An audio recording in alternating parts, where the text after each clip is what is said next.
ایسے ہی اللہ والوں کی بھی ساری برکتیں ان کے کلام سے ہوتی، ان کے علم سے ہوتی۔ اکثر میں یہ بات عرض کیا کرتا ہوں، اس بات کو سمجھا کرے، شیخ کے ساتھ بھی جتنا بھی کوئی وفا کرے، محبت کرے، پیار کرے، مال پیش کرے، اپنا وقت پیش کرے، صلاحیت پیش کرے، جو بھی جیسے، لیکن وہ شیخ کا جو کلام ہے جس پہ وہ بڑی محنت کرتے ہیں، کوشش کرتے ہیں، اور اس کے لیے وہ بڑا انہوں نے نیٹ ورک بنایا ہوا اپنے اس کلام کو، اس کو وہ سنتا ہی نہیں۔ ویسے وہ کہتے ہیں جی بہت آپ کے ساتھ بڑا پیار ہے، بڑا محبت ہے، بڑی آپ کے ساتھ میں قربت میں ہوں، لیکن اگر کوئی اس سے پوچھ بیٹھے کہ حضرت صاحب کی کوئی بات سنائیں، کوئی انہوں نے کوئی علمی بات کی ہو، تو وہ کہے نہیں ہیں بہت بڑے ولی، بہت بڑے ولی، بھائی کوئی علمی بات سناؤ نا، کوئی اصل بات بتاؤ۔ یاد رکھو یہ جو میڈیوکرز ہیں نا، یہ اس سے خوش ہو جاتے ہیں یہ کرامتیں سن کے۔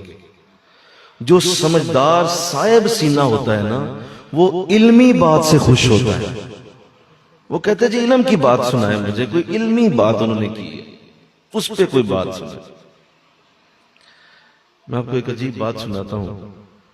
آقا دو جہاں صلی اللہ علیہ وسلم کی اپنی ذات کریمہ کتنی اعلیٰ شان کی مالک ہے کہ آپ خاندان بنو ہاشم کے چشم و چراغ ہیں، آپ قریش کی عزت ہیں، مکہ کے بڑے اعلیٰ خاندان سے ہیں، اللہ نے کتنی عزتوں سے سرفراز کیا، اور پھر یہ کہ آپ کا کوئی جیسا حسین و جمیل بھی کوئی نہیں، آپ جیسی کوئی سیرت کے انداز بھی کسی کے پاس نہیں، اس کے باوجود حضور کو قرآن پیش کرنا پڑا۔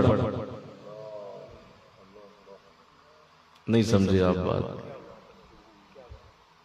نہیں، ابھی بھی نہیں سمجھے آپ۔ اس کے باوجود حضور کو قرآن کا پیش کرنا ضروری ہو گیا، بھائی اسے سن لو، اب مانو کہ میں اللہ کا رسول، اس لیے کہ قرآن علم ہے جس کا کوئی جواب نہیں ہے، قرآن علم ہے، لہذا علم سے ہی اصل انقلاب آتا ہے۔ باقی جو عام سینے ہیں، عام قسم کے لوگ، اوہ جی بہت بڑے بزرگ، بہت دکان چلاتے میری، اوہ میرے بچے پیدا نہیں ہوتے تھے، بچے پیدا ہو گئے، اوہ جی فلاں حضرت صاحب نے ایسا کیا، دعا کر دی، بیمار تھا ٹھیک ہو گیا۔ کیڑے پاسے ٹول کے ہوئے؟ بے شمار صحابہ ہیں جن سے ایک بھی کرامت کا ظہور نہیں ہوا، لیکن وہ سارے حضور کا کامل علم لے کے دنیا سے گئے، اللہ نے بڑی برکتیں دی۔ تو یہ بات سمجھیں آپ، علم بنیاد ہوتا ہے، اور اگر کوئی اپنے شیخ کا علم نہیں لیتا اور اپنے شیخ کے اس علم سے استفادہ ہی نہیں کرتا، اسے کوئی انٹرسٹ نہیں کہ حضرت صاحب جمعہ پڑھا رہے ہیں، حضرت صاحب درس دے رہے ہیں، اسے کوئی انٹرسٹ نہیں، سمجھ لو بے فائدہ انسان ہے، اس کو کوئی فیض کا فے بھی نصیب، فیض کے فے کے اوپر جو نقطہ ہے نا، وہ نقطہ بھی کوئی نہیں اس کے پاس، بالکل خالی ہے یہ، بے شک 20 سال ہو گئے بیعت کیے ہوئے۔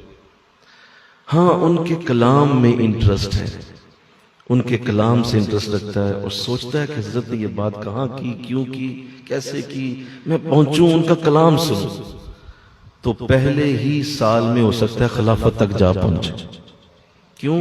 کلام سے محبت، کلام سے پیار۔